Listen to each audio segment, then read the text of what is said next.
Hello everyone, welcome to रो study. आज है 9 जुलाई 2021 और 9 जुलाई 2021 से जितने भी करंट अफेयर्स के क्वेश्चन बनेंगे उसका हम डिस्कस करेंगे और इससे जुड़े इंपॉर्टेंट फैक्ट बताएंगे। और अगर आप हमारे इस चैनल पर नए हैं तो इस चैनल को सब्सक्राइब करें, लाइक करें, दोस्तों में शेयर करें। और अगर आपको पीडीएफ चाहिए तो पीडीएफ हमारे चैनल के डिस्क्रिप्शन बॉक्स में मिल जाएंगे, तो आप वहाँ से जाकर पीडीएफ डाउनलोड कर सकते हैं। तो फर्स्ट क्वेश्चन है, भारतीय सेना ने फायरिंग रेंज का नाम किस अभिनेत्री के नाम पर रखा है? विद्या बालन। भारतीय सिनेमा के अभिनेत्री विद्या बालन के नाम पर भारतीय सेना के फायरिंग रेंज का नाम रखा गया है। वहीं भारतीय सेना ने कश्मीर में अपनी एक फायरिंग रेंज का नाम विद्या बालन के नाम पर रख दिया है। और विद्या बालन फायरिंग रेंज जम्मू कश्मीर के बारामूला जिले के गुलमर्ग में स्थित है। और यह फैसला भारतीय सिनेमा में उनके योगदान को देखते हुए लिया गया है। और साल की शुरुआत में अभिनेत्री और उनके पति सिद्धार्थ राय कपूर भारतीय सेना द्वारा आयोजित गुलमर्ग विंटर फेस्टिवल में शामिल हुए थे।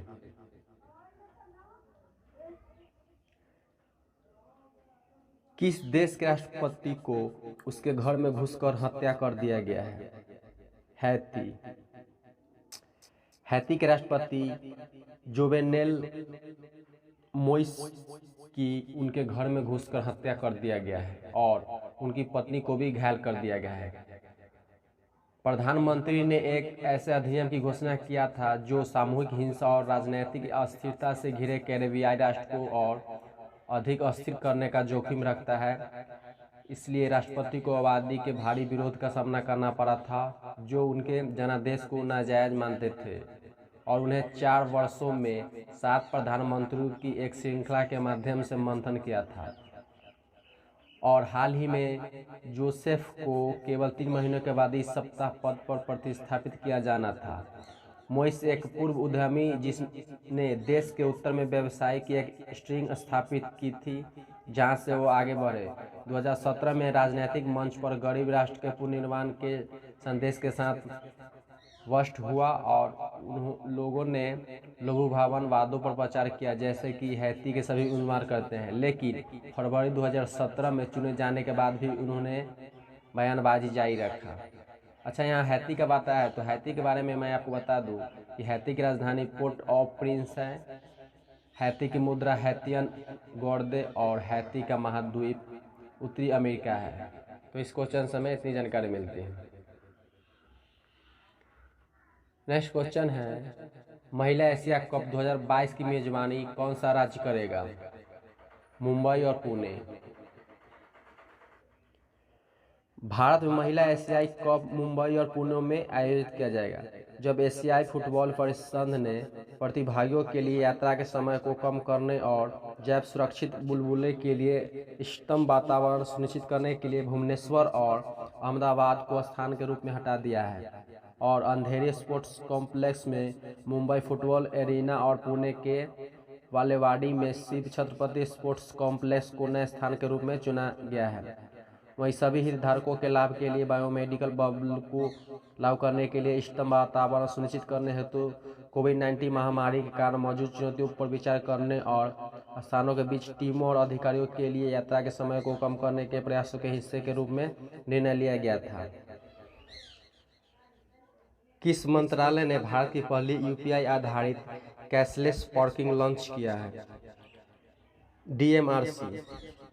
दिल्ली मेट्रो रेल कॉरपोरेशन अर्थात डीएमआरसी ने प्रवेश और भुगतान के समय को कम करने के लिए भारत की पहली फास्ट एज या एकीकृत भुगतान इंटरफेस यूपीआई आधारित पार्किंग सुविधा शुरू किया है। यह सुविधा कश्मीरी गेट मेट्रो स्टेशन पर शुरू की गई है। वहीं मल्टी मॉडल इंटीग्रेशन एमएमआई पहले के हिस्से के रूप में स्टेशन पर ऑटो टैक्सी और ई रिक्शा के लिए समर्पित इंटरमीडिएट पब्लिक ट्रांसपोर्ट आईपीटी लेन का भी उद्घाटन किया है।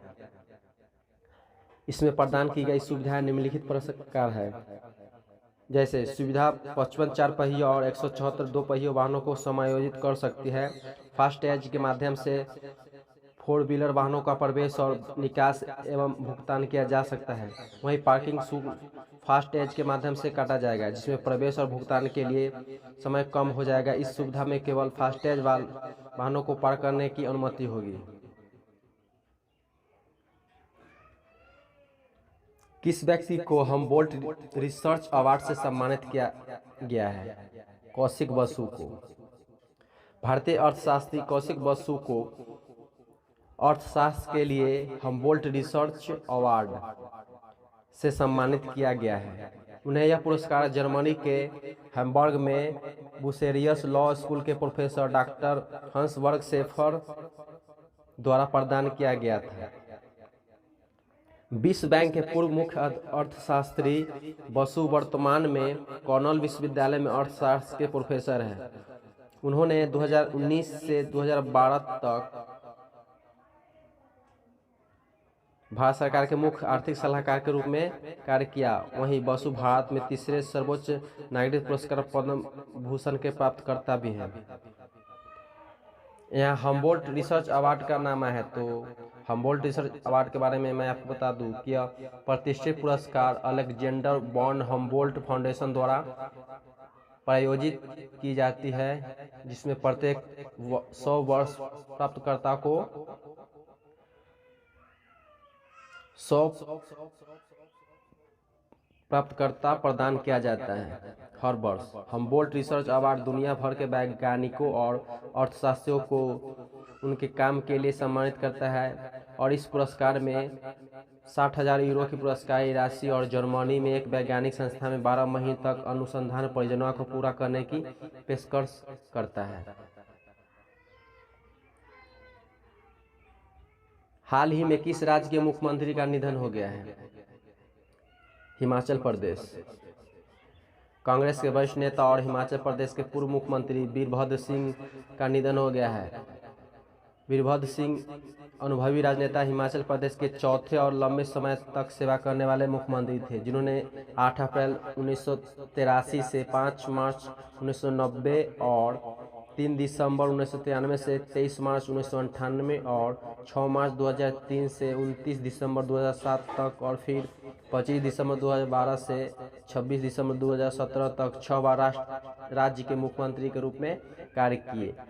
इनके अलावा वीरभद्र सिंह ने पर्यटन और नागरिक उड्डयन में केंद्रीय उप मंत्री, उपयोग राज्य मंत्री, वहीं केंद्रीय इस्पात मंत्री और केंद्रीय सूक्ष्म लघु और मध्यम उद्योग मंत्री के रूप में भी कार्य किए हैं। तो इस क्वेश्चन से हमें इतनी जानकारी मिलती है। नेक्स्ट क्वेश्चन है, ऑल इंडिया रेडियो के महानिदेशक के रूप में किसने कार्यभार संभाला है? एन वेणुधर रेड्डी ने। एन वेणुधर रेड्डी एक भारतीय सूचना सेवा 1988 बैच के IAS अधिकारी हैं।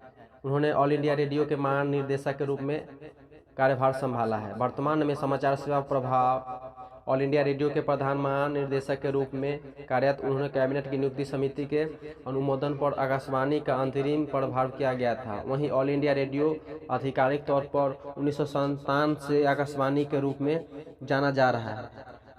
रेड्डी के पास मीडिया योजना और प्रबंधक, प्रशासन और समाचार एकत्र करने का व्यापक अनुभव है। उन्होंने इससे पहले ऑल इंडिया रेडियो न्यूज और दूरदर्शन न्यूज के साथ भी विभिन्न पदों पर कार्य किए हैं। अच्छा, यहाँ ऑल इंडिया की बात है तो ऑल इंडिया के बारे में मैं आपको बता दूं कि ऑल इंडिया रेडियो की स्थापना 1936 ईस्वी में हुई थी और ऑल इंडिया रेडियो का मुख्यालय संसद मार्ग नई दिल्ली में स्थित है। नेक्स्ट क्वेश्चन है, ओलंपिक के स्वर्ण विजेता केशव दत्त का निधन हो गया है। वह किस खेल से संबंधित थे? हॉकी। हॉकी में 2 बार के ओलंपिक स्वर्ण पदक विजेता केशव दत्त का निधन हो गया है। वह 1948 के ओलंपिक में भारत की ऐतिहासिक उपलब्धि का हिस्सा है, जहां उन्होंने लंदन के वेम्बली स्टेडियम में घरेलू टीम ब्रिटेन को 4-0 से हराकर स्वतंत्रता के बाद पहला स्वर्ण पदक जीता था। 1948 के ओलंपिक से पहले दत्त ने 1947 में हॉकी के जादूगर मेजर ध्यानचंद के नेतृत्व में पूर्वी अफ्रीका का दौरा किया था और भारतीय टीम के एक अभिन्न अंग दत्त ने 1951 से 1953 और फिर 1957 से 1958 में मोहन बागान हॉकी टीम की कप्तानी भी की थी। नेक्स्ट क्वेश्चन है, फिंच रेटिंग के अनुसार FY 2022 के अनुसार भारत के GDP कितने प्रतिशत कर दिया गया है? 10%। फिंच रेटिंग ने 2021-22 में भारत के लिए अपने जीडीपी विकास अनुमान को संशोधित कर 10% कर दिया है। इससे पहले इसने 12.8% पर समान अनुमान लगाया था। इस कटौती के कारण कोविड-19 महामारी की दूसरी लहर के बाद धीमी रिकवरी है। फिंच का मानना है कि तेजी से टीकाकरण, व्यापार और उपभोक्ता विश्वास में एक अस्थायी पुनरुद्धार का समर्थन करता है। हालांकि इसके बिना आर्थिक सुधार आय की लहरों और लॉकडाउन की चपेट में रहेगा। Thanks for watching.